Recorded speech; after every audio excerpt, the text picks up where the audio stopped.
Hello, viewers of the internet. How's it going? Welcome back for another YouTube video. Today we're here to talk about something very exciting. Persona 5 and Atlus's recent order for video and streaming content of the game. Persona 5, which just recently came out about 3 days ago worldwide in North America as well as in Europe. Came out on April 4th of 2017. And the game actually came out in Japan a while back in September 2016. Persona 5 is part of the well-known Shin Megami Tensei universe and also part of the Persona series, which is actually a spin-off of the Megami Tensei franchise. So Atlus is known for making most known for making games like the Persona games, and then they made recently, a couple years back, they made Catherine, which is a very good original title. They made Etrian Odyssey. They even made a Karate Kid game back in 1987 for the NES. I kind of want to see what that looks like. But Atlus makes Japanese games, and they kind of fill a certain demography, right? If you're into anime, then you will certainly enjoy Persona. But Atlus's games are actually very refreshing as anime games, quote unquote. I think they're pretty original in terms of storytelling, and there is no doubt that Persona is a high quality franchise that I would personally recommend to anyone, even to myself, because I have actually never played a Persona game. With that being said, I don't think I'll be allowed to actually broadcast Persona 5 on my Twitch channel, mainly because, and it's not because I have never played a Persona game or because I don't want to play the game. No, I do want to, while I do want to play the game, while I do want to play a Persona game and maybe start with Persona 5, unfortunately, I'm not going to be able to share my blind playthrough with my viewers on Twitch. Mainly because Atlus Japan actually ordered, there's a subsidiary, Atlus America, to put out the following blog post, which I'm going to quickly glance at right now. It says, "Oh boy, it's a big day for Atlus today. It took us a while, but Persona 5 is finally out in the West. Yada, yada, yada, yada, yada." And then they go on to say, okay, now let's talk about Persona 5 streaming and videos. Simply put, we don't want the experience to be spoiled for people who haven't played the game. Our fans have waited years for the game to come out, and we really want to make sure they can experience it fully as a totally new adventure. Please read our video streaming guidelines below. And then they say, please, please do not post any specific plot points or story spoilers and only talk about the game in broad strokes. And then they give like an example in parenthesis. And then they have the guidelines in bullet points, right? For video content, they say that you're allowed to post as many additional videos as you'd like, but to limit every video to 90 minutes long, which is perfectly reasonable. For the record, for any video content or streaming content that you put out of Persona 5, you can only limit video content up to the in-game date 7/7. So in Persona 5, there's a time system, right? Every day goes by and you have numbered days. So basically, the developers at Atlus don't want you to go beyond the date, the in-game date 7/7. And after that, you have to be actually careful with what you're showing and putting out either on Twitch or YouTube. As far as video content goes, you're not allowed to post major story spoilers. You can, however, post straight up gameplay and or have commentary on top of that. That's completely fine. But because Persona 5 is a very story heavy game, most of the Persona games are 80% story and then 20% gameplay, I would say. But then again, I wouldn't know for sure because I've never played a Persona game. So it looks like video makers aren't that affected by these guidelines, because if you actually look at the streaming content section for content guidelines. It says here, this being a Japanese title with a single playthrough story means our masters in Japan are very wary about it. Sharing is currently blocked through the native PlayStation 4 UI. However, if you do plan on streaming, video guidelines above apply except for length. If you decide, this is their highlighted part of this whole blog post, the big announcement. Is if you decide to stream past 7.7, I highly recommend not doing this. You have been warned. You do so at the risk of being issued a content ID claim or worse, a channel strike, account suspension. That being said, Persona 5 is a super special case for us, and we're in ongoing discussion about how our policies may evolve in the future. Thanks for reading, and good luck in the metaverse. So here's what's really important to note is you can't stream Persona 5 from your PlayStation 4. So if you want to stream it, you have to do it through a capture card. You can't use the built-in PlayStation 4 share UI, so they completely block all footage automatically, which really stinks, but hey, that's Atlus for you. So it looks like broadcasters, any streamer is much more negatively impacted rather than YouTube video makers in this whole situation. And while some of you may be wondering, hey, why does this really matter, Icy Volk?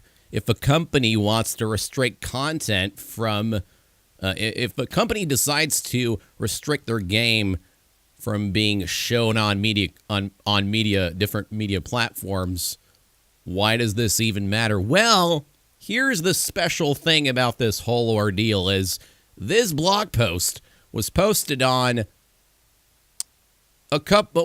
couple hours later, essentially, right after the worldwide release of Persona 5. This blog post was put out by Atlus Japan, not Japan, but USA, which is the American subsidiary of Atlus Japan. They actually put out this blog post, which was, I guess, ordered to them by their Japanese executives at the last minute. And it almost sounds like Atlus Japan, it sounds like Atlus USA didn't want to put this blog post out. Because I guess they already knew what was going to happen. I guess they kind of expected all the backlash to come along, but they were forced to put out this blog post regardless.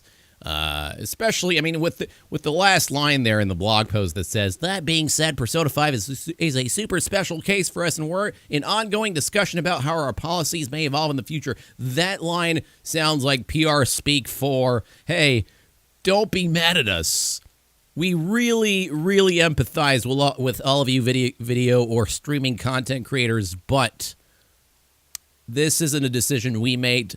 This was ordered to us by our bosses, by our mean old 40-year-old Japanese bosses. We can't do anything about it, but please understand that we're trying to convince our bosses to maybe change their minds about this, because this is actually awful. I mean, I perfectly understand if a company decides to protect their work, if they don't want their work to be spoiled, especially if it has a lot of story in it, then it's up to them, right? They can take on that decision if they want, but don't do it at the last minute.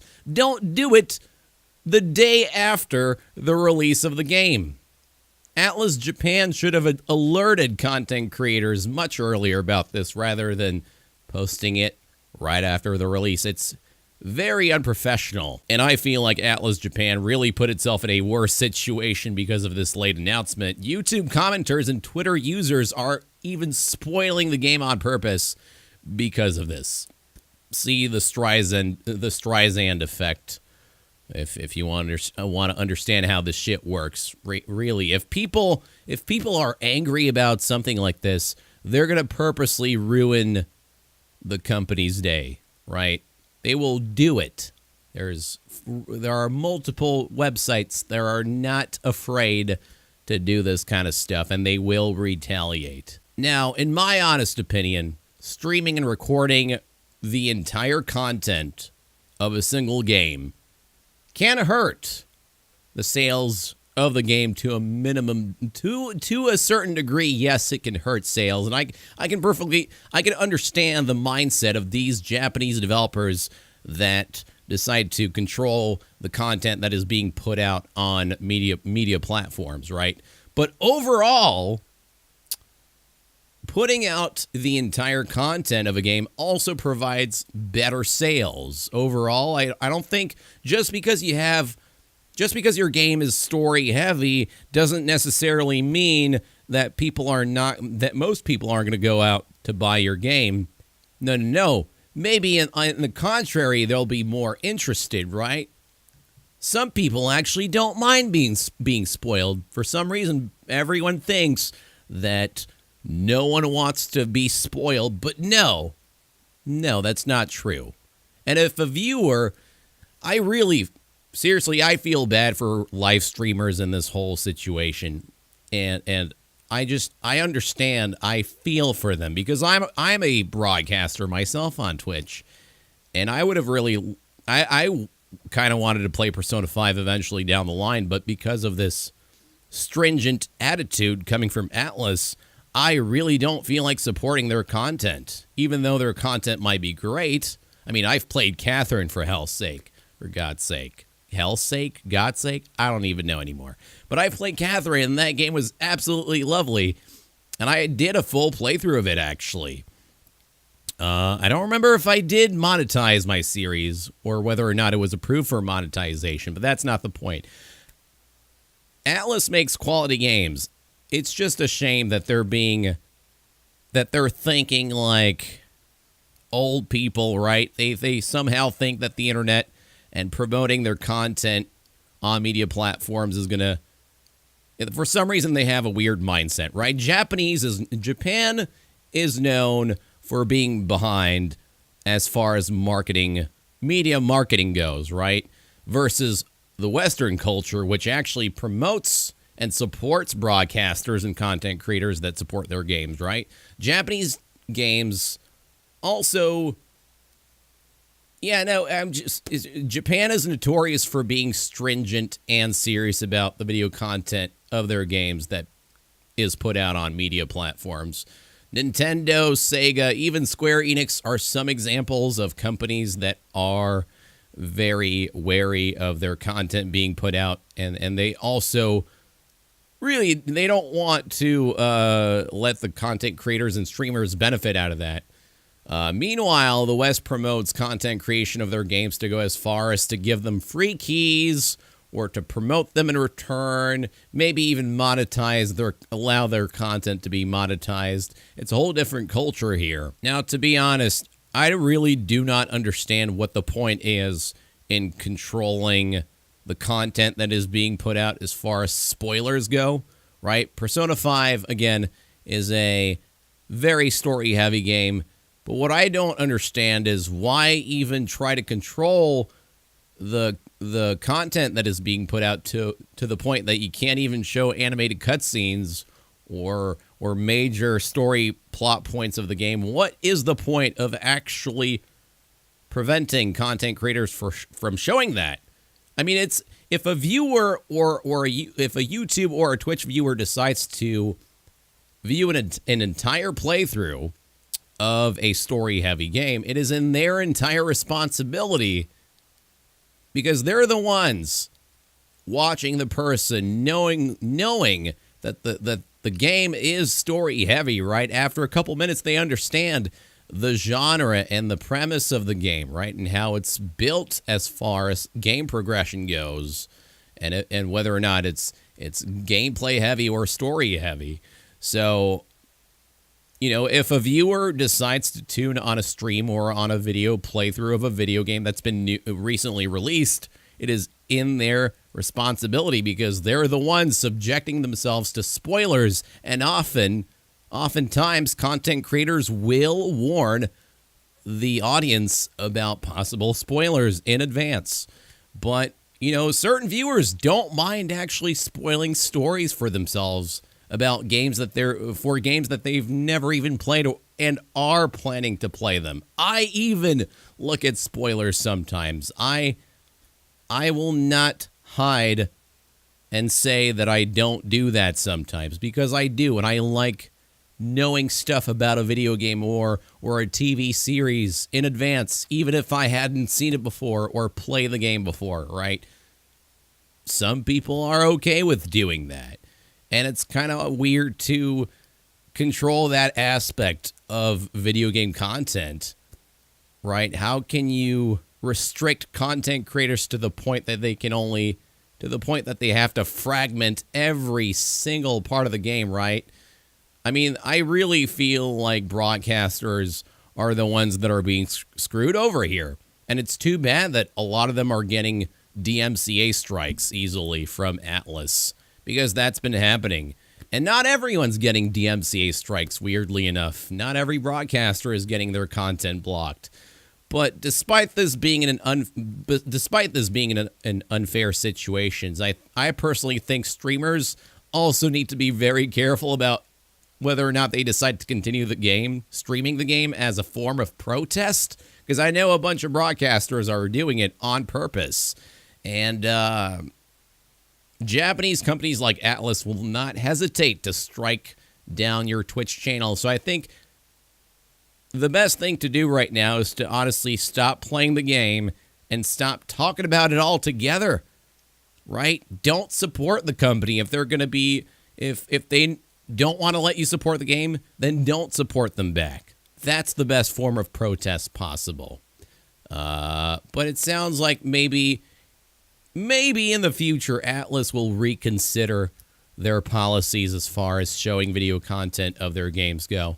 But anyway, that's my take on this whole shebang. So thank you guys so much for watching this video. Don't forget to watch me at twitch.tv/IcyVulk for streaming content, and to follow me at twitter.com/IcyVulk for updates, announcements, all that good stuff. Thank you for watching this video.